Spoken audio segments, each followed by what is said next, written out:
Hello, in this video we're going to look at why you may want to use a non-default impl implementation. I've knocked up some code and we're going to be looking at the PartialEq, partial ord. So I'll just quickly run through this. We've got a struct which is a car with an engine, doors, seats. And we're going to be trying to compare two instances of the car. I've used the display trait as well, just as some practice. So here we've got car 1, car 2. So if you see, we've got engines identical, doors are identical, but I know this is just kind of a made-up example, but one's got 5 seats, one's got 6 seats. And if you imagine in real life, you might get some online adverts where kind of the same car is advertised, like a Volkswagen Golf, might be advertised as having 6 seats, might be advertised as having 5 seats. But actually, it's the same car, it's the same model. We know that. It's got the same engine, it's got the same number of doors. It's just the description is a bit different. So if I run this code, let's just look at how it's working. I've put in a custom implementation of PartialEq. Now, what I've done is I've said if the doors equals doors and the engine equals the engine, we're comparing car 1, car 2. So self doors on the left-hand one, which will be car 1. So if car 1 has an engine, 1700, doors first, sorry.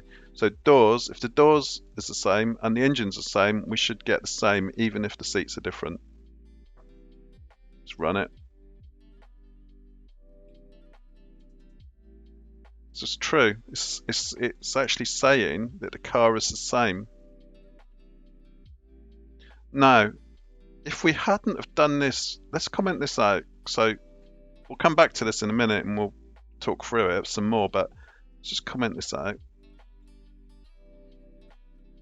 Now, when I try and compile it, I'll get an error because we need to implement PartialEq. So come up here.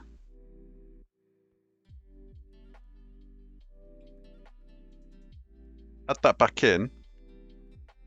Now, when we're comparing the cars, car 1 and car 2, see what happens.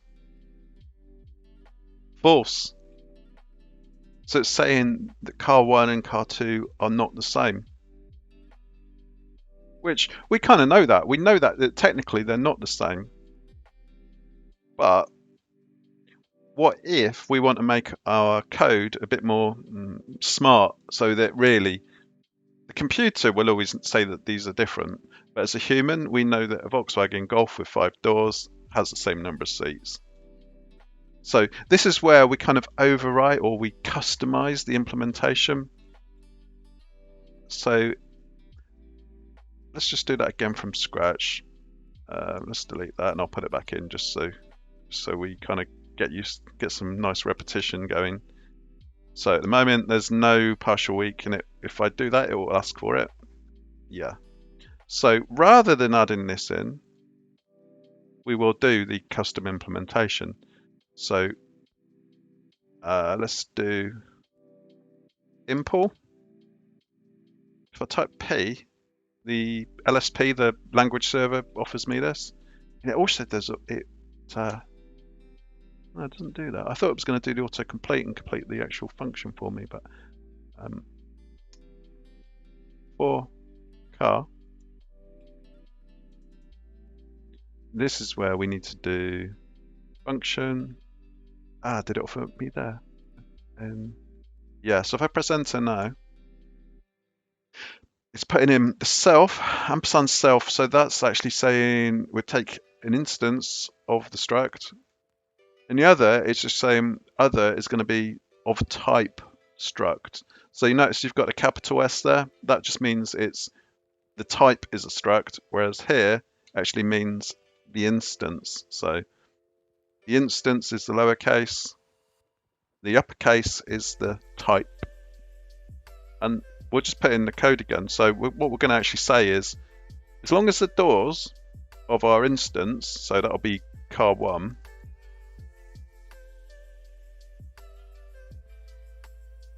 equals other doors, so that'll be car2, that'll be on the right hand side of the equals when we come to use it, and self and the engine size of our car1 is the same as the engine size of the other car, the car on the right hand side of the equals.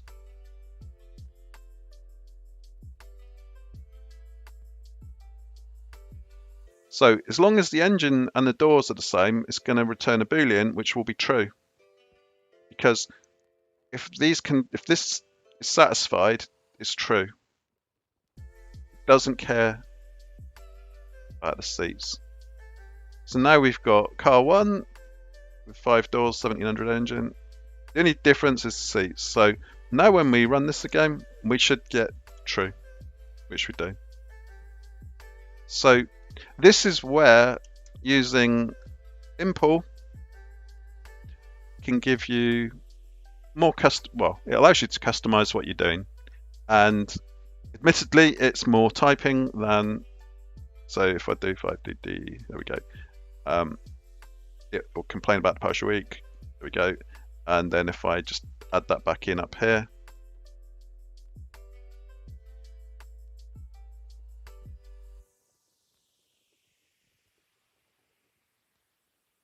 run it, and that's where we get false. So we get the opposite.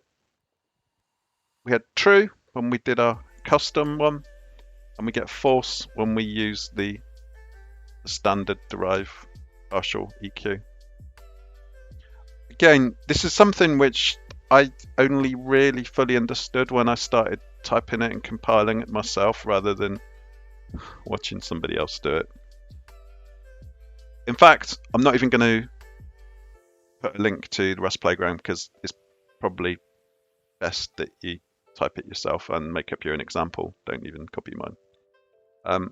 But hopefully I've illustrated the idea that you can use a custom implementation to give you, let's say, some more intelligence, because really the computer is an idiot and the computer is just going to go through and compare the things, and if it spots one thing that's not the same, the computer doesn't know that a Volkswagen Golf with 5 doors is has the same number of seats. The seats is say you had a description in a classified advert. Yeah. One human might say it had 6 seats because you could squeeze 4 small people in the back, whereas maybe the official, or maybe someone slightly more honest, would say 5 seats. But you and I both know it's the same car because it's got 5 doors and it's the same engine. So yeah, I think that's quite a nice example. Yeah, let me know in the comments if you like it. In the future video, I'm going to be looking at other custom implementations of traits, and I'm going to try and get my head around the deref and where and when it's useful. Yeah, it's like an extra lot more typing, especially at a kind of beginner intermediate level, but obviously with that comes the additional flexibility, customizability, and yeah, anything else ending in ability. Thanks for watching. Thumbs up, like the video, subscribe, hit the bell notification, all that stuff that all the other YouTubers say. Yeah, all that. Thank you. Thanks for watching. Thanks.